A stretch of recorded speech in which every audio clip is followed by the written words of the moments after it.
Bonjour et bienvenue à tous pour votre rendez-vous hebdomadaire sur les marchés financiers. Reprenons l'actualité des faits marquants de la semaine.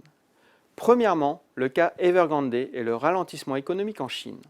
La cotation de l'action du géant immobilier a repris jeudi et a chuté de plus de 12%. Il a annoncé avoir abandonné les discussions en vue de la cession d'une de ses filiales.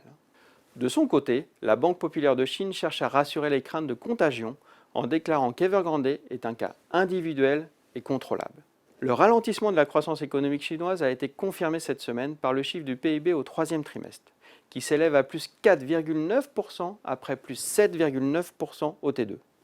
Les goulets d'étranglement dans l'industrie, les coupures d'électricité à répétition, le variant Delta et la régulation mise en place par le gouvernement pèsent sur l'activité. Second fait marquant, les déboires politiques aux États-Unis. Mercredi dernier, le président américain a appelé le Congrès à voter son dernier plan de relance. Les montants ont été rabotés pour tenter de rassembler toutes les franges du Parti démocrate. Troisième phénomène, la flambée des prix. Ces derniers demeurent stables, bien que sur des points hauts. Cela s'explique en partie par l'annonce de plusieurs pays comme la Chine au sujet d'un encadrement possible des prix de certaines énergies fossiles afin de limiter leur impact sur la croissance. Quatrième point, l'inflexion des politiques monétaires mondiales.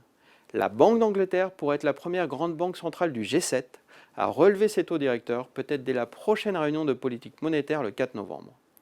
L'inflation via les salaires est plus prégnante au Royaume-Uni, avec un marché de l'emploi tendu, notamment à cause du Brexit. Et enfin, l'impact des pressions inflationnistes sur l'économie. Ce dernier point explique la hausse des actifs risqués depuis les points bas de début octobre. En effet, les premiers résultats d'entreprise pour le T3 sont bien meilleurs que prévu et ont rassuré les investisseurs. Les entreprises semblent être pour le moment en mesure de maintenir leurs marges bénéficiaires face à l'augmentation des coûts. Alors comment les marchés financiers ont-ils réagi? Sur les marchés des taux, après une accalmie la semaine dernière, les rendements des emprunts d'État repartent à la hausse alors que les marchés anticipent une réduction plus rapide du soutien monétaire des banques centrales. Du côté des marchés actions, le marché américain atteint des nouveaux records soutenus notamment par le début de la saison des résultats d'entreprise. En zone euro, les indices sont stables en raison de l'absence de grandes valeurs technologiques comme aux États-Unis. Les points de vigilance pour la semaine prochaine seront la réunion de la BCE, les premières estimations du PIB allemand pour le T3 et le niveau de l'inflation en zone euro pour le mois d'octobre. Bon week-end à tous et à vendredi prochain.